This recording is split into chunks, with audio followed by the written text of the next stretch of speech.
Good morning, everybody. I am your grateful neighborhood addict named Connor, and this is today's Daily Reflection. July 14th, a nourishing ingredient. Where humility had formerly stood for a forced feeding on humble pie, it now begins to mean the nourishing ingredient which can give us serenity. 12 Steps and 12 Traditions, page 74. How often do I focus on my problems and frustrations? When I am having a good day, these same problems shrink in importance and my preoccupation with them dwindles.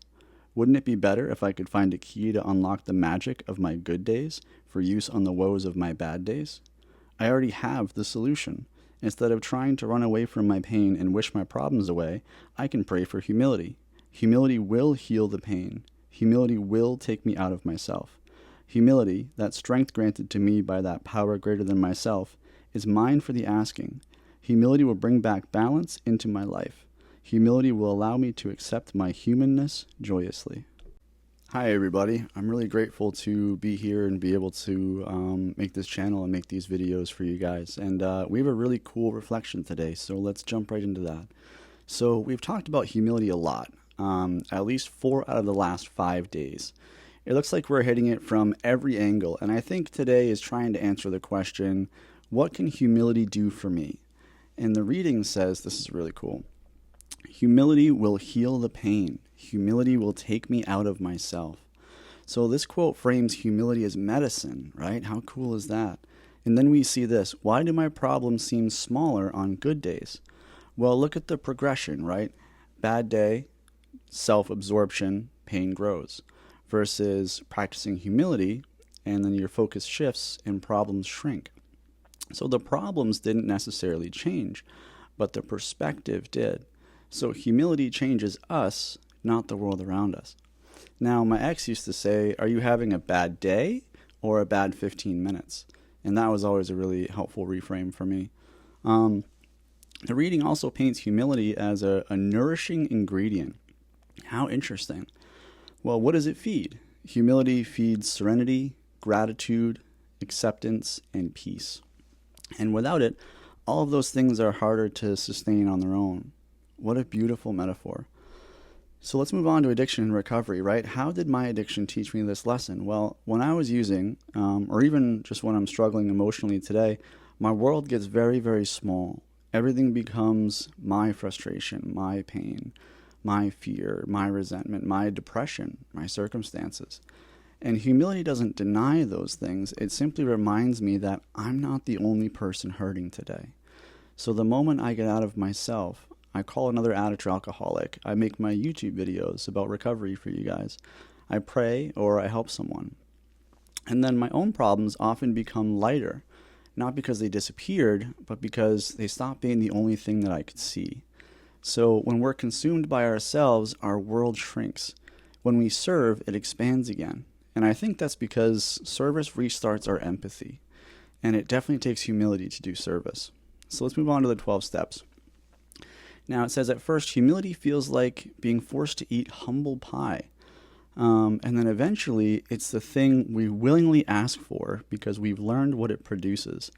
I think that's a profound shift that really represents the growth from addiction to recovery quite well. So what is this step trying to teach me? Well, I think that humility has value, that humility can do something for you, that it's not just something you have to learn and practice because the 12 steps tell you that you do.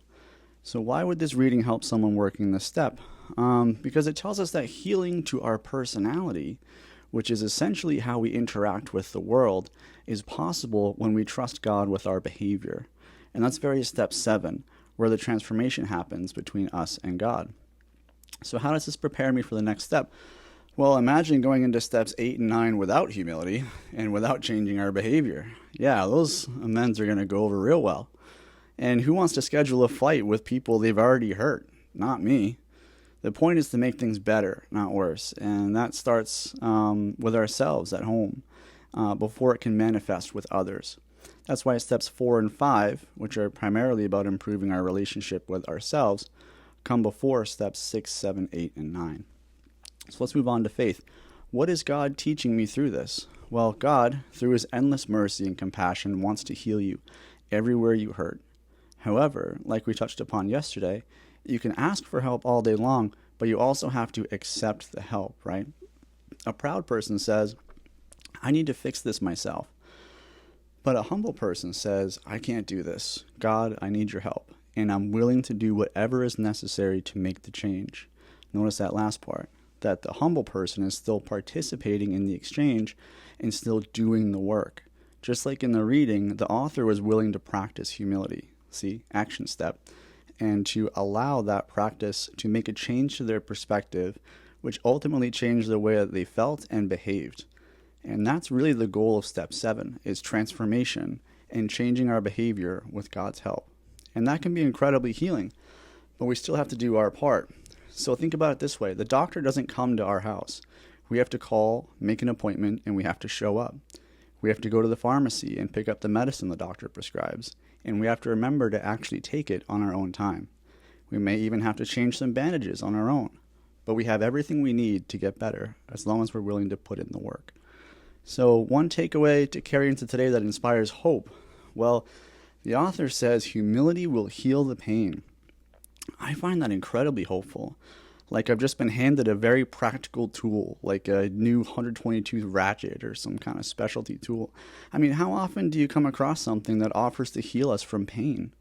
Not necessarily by changing our circumstances, but by changing us.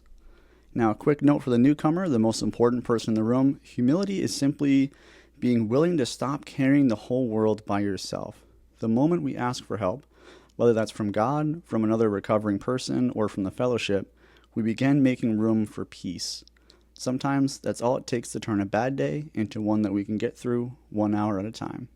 And remember that God favors the humble, so when we ask for humility, we also get favor too. And a question to leave you all with, where do I have pain in my life that humility can help me heal?